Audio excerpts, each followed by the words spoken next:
2016 పశ్చిమ బెంగాల్ ఉపాధ్యాయ నియామక కేసులో సుప్రీంకోర్టు మమతా బెనర్జీ సర్కార్కు షాక్ ఇచ్చింది. 25,753 మంది టీచర్లు, ఇతర సిబ్బంది నియామకం చెల్లుబాటు కాదంటూ గతంలో కోల్కతా హైకోర్టు ఇచ్చిన తీర్పుని సమర్థించింది. కాగా ఈ తీర్పు వెనుక బీజేపీ, సిపిఎంల కుట్ర దాగుందని ఆరోపించారు మమతా బెనర్జీ. గతంలో తీర్పు ఇచ్చిన జడ్జి ప్రస్తుతం బీజేపీలో ఉన్నారని వ్యాఖ్యానించారు. మరోవైపు మమతపై కోర్టు ధిక్కార కేసు నమోదు చేయాలని డిమాండ్ చేసింది బీజేపీ. పశ్చిమ బెంగాల్లో 2016లో జరిగిన ప్రభుత్వ ఎయిడెడ్ పాఠశాలల్లో పనిచేస్తున్న 25,753 మంది టీచర్లు, ఇతర సిబ్బంది నియామకం చెల్లుబాటు కాదంటూ సుప్రీంకోర్టు ఇచ్చిన తీర్పు సంచలనం సృష్టించింది. వీరి నియామక ప్రక్రియ యావత్తూ కళంకపూరితంగా, అక్రమాలతో కూడుకుని ఉందని న్యాయస్థానం అభిప్రాయపడింది. టీచర్లు, ఇతర సిబ్బంది నియామకాన్ని రద్దు చేస్తూ కోల్కతా హైకోర్టు గత సంవత్సరం ఏప్రిల్లో వెలువరించిన తీర్పును సుప్రీంకోర్టు ప్రధాన న్యాయమూర్తి జస్టిస్ సంజీవ్ ఖన్నా, జస్టిస్ సంజయ్ కుమార్లతో కూడిన ధర్మాసనం సమర్థించింది. టీచర్ పోస్టుల నియామకాన్ని తాజాగా చేపట్టి 3 నెలల్లో పూర్తి చేయాలని రాష్ట్ర ప్రభుత్వాన్ని ఆదేశించింది. హైకోర్టు ఆదేశాలను కొన్ని మార్పులతో యథాతథంగా ఉంచుతున్నట్టు ప్రకటించింది. ఉద్యోగాలు కోల్పోయిన టీచర్లు, సిబ్బంది ఇప్పటివరకు తాము పొందిన జీతభత్యాలను తిరిగి చెల్లించాల్సిన అవసరం లేదంది. మానవీయ కారణాల రీత్యా కొందరు దివ్యాంగులకు, తీవ్ర అనారోగ్యంతో బాధపడుతున్న వారికి కోర్టు తన తాజా తీర్పు నుంచి మినహాయింపు ఇచ్చి వారు ఉద్యోగంలోనే ఉంటారని స్పష్టం చేసింది. ఈ తీర్పుపై సీఎం మమతా బెనర్జీ తీవ్రంగా స్పందించారు. కొందరి కారణంగా అంతమందిని శిక్షించడం ఏంటని ప్రశ్నించారు ఆమె. ఇది కేవలం 25,000 మంది అభ్యర్థులకు మాత్రమే సంబంధించిన విషయం కాదని, వాళ్ల కుటుంబాలకు సంబంధించిన అంశమని అన్నారామె.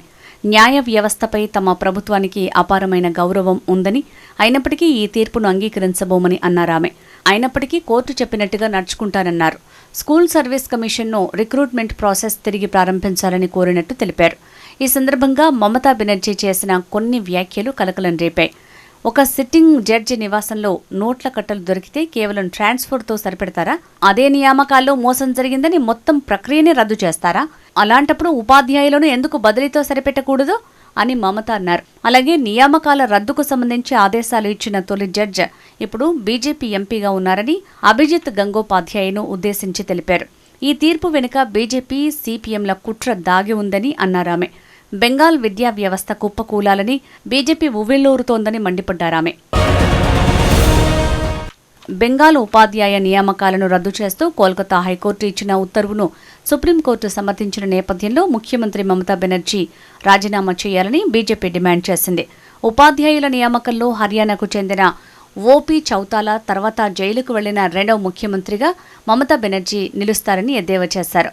బెంగాల్ బీజేపీ అధ్యక్షుడు సుకాంత మజుందార్ వ్యాఖ్యానించారు. మొత్తం 26,000 మంది నియామకాల్లో దాదాపు 20,000 మంది నిజంగా ఎంపిక చేయబడ్డారని, మిగిలిన వారు అక్రమంగా ప్రయోజనం పొందిన పాలక టీఎంసీ వారని బీజేపీ సీనియర్ నేత సంబిత పాత్ర కోరారు. తొలగించబడిన వారికి టీఎంసీ లేదా ముఖ్యమంత్రి సహాయ నిధి ద్వారా జీతాలు చెల్లించాలని, న్యాయ వ్యవస్థకు వ్యతిరేకంగా వ్యాఖ్యలు చేసిన మమతా బెనర్జీపై కోర్టు ధిక్కార కేసు నమోదు చేయాలని సంబిత డిమాండ్ చేశారు. 2016లో కోల్కతా ప్రభుత్వం ఉపాధ్యాయ నియామక పరీక్షను పెట్టారు. ఆ పరీక్షల్లో సోమాదాస్ అర్హత సాధించారు. మెరిట్ జాబితాలో ఆమె పేరు ఉన్నప్పటికీ టీచర్ ఉద్యోగం ఇవ్వలేదు. ఇదే అంశంపై సోమాదాస్ న్యాయ పోరాటానికి దిగారు.